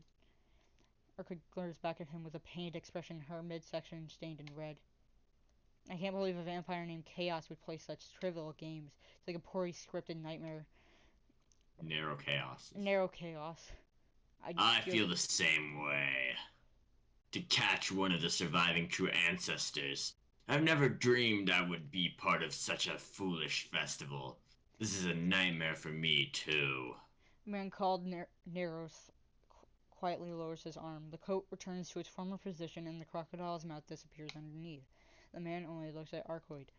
It's as if he's not concerned at all about me standing behind her with my knife raised. But what is going on? I have heard that the previous executor could not even scratch you. What kind of mistake is this? Right now your presence is exceedingly weak, even weaker than a mere member of the dead. Were you attacked by the church before I arrived, Arcueid Brunstead? Arcueid says nothing. The man fixes his emotionless stare on her. I don't understand. There are only a limited number of consensual weapons. Wait, no, this is supposed to be me. I don't understand. There are only a limited number of consensual weapons capable of harming you. The only people in possession of those are the church's assassins, and I don't think the burial agency would dispatch anyone this far east. The man narrows his eyes slightly as he turns around. Either way, this is most fortunate for me. I shall not ask why you've been weakened. All I am going to do is claim your head while I have the chance of winning. I hold up my knife, preparing for his attack. But, having openly stated he was going to take her head, Mando disappears towards the elevator. Seems to fight his claim. The man in the black coat is now leaving the hallway for the elevator. Huh? Now I've got absolutely no idea what's going on. About that man, the 2 dogs who attacked me, the nightmare-like reality of the attack on this hotel. None of it. Shiki. Or who leans on me. Ah, it's a terrible wound. Though her stomach stopped bleeding, her face is scrunched up in pain. Happened mere seconds ago. The wound she got from protecting me from that man. Yes, I underestimated him slightly. I thought I could help you and then dodge him, but you did really well, Shiki. I guess the wound I got from you wasn't so trifling after all. Arcueid's face, twisted in pain, turns into a small joke. Yeah, she's a trifling. Friend indeed. Oh, she's a a gold digger. Way over town. I can't watch her any longer. The wound she has got from protecting me, and the reason she got it was because of me too. There's no place for that stupid smile of hers. Arcueid leans onto me and slightly closes her eyes. Hold on. Don't close your eyes, you idiot. Get a hold of yourself. You're a vampire who can't die at night, right? Well, that's true, but it seems like I'm at, like, limit. What? Sorry, but you could take me back to my room? Arcueid's weight falls on me. Hold on. That's... As she dies all... Hey. I call to Arcueid, who's slightly closed her eyes, and then... Zzz. I can hear her halfway breathing in her sleep. I shouldn't have bothered worrying. Arcueid is only sleeping. Telling me to take her back to her room like that. How selfish of her. It was really selfish of her. But there's no helping it in this situation. Besides, if we stay here in this hotel any longer, I have the feeling we'll be in a lot of trouble. Ugh! The headache won't stop. I guess I'll have to rest too, or I'll faint. Arcueid's room? Oh, that place. I've only been there once, but I definitely remember it. In that case, there's no point staying here any longer. Carrying Arcueid, I decide to quickly leave the hotel. The city is slightly lit up. Fortunately, it's too early in the morning for anyone to be awake, so I get to Arcueid's room without being seen. See, that's how it is. And I finally realize why that man left. The streets are beginning to become covered with a faint orange light. I guess dawn is breaking already.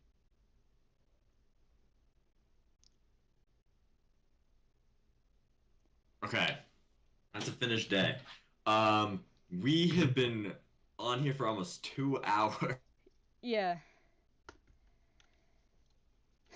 Let me save this. So, What'd you think? it was good. Somebody texted me on Steam. Oh my god, your screen share's lag. Okay, you saved, right? You make sure to save. Yes. Okay, so let's discuss! Dawson, please tell me all the lots of things that happened in this episode today. Fucking black guy signing again. What? Fucking black guy. Okay, no. Yeah, we saw. Okay, let's go through it. We saw that guy again. We made. From where we started, Shiki woke up from the dream, right? Right. Dream quotation marks. He met Arcueid, Hmm? and it helped her defend herself while she like recharged her power or some shit.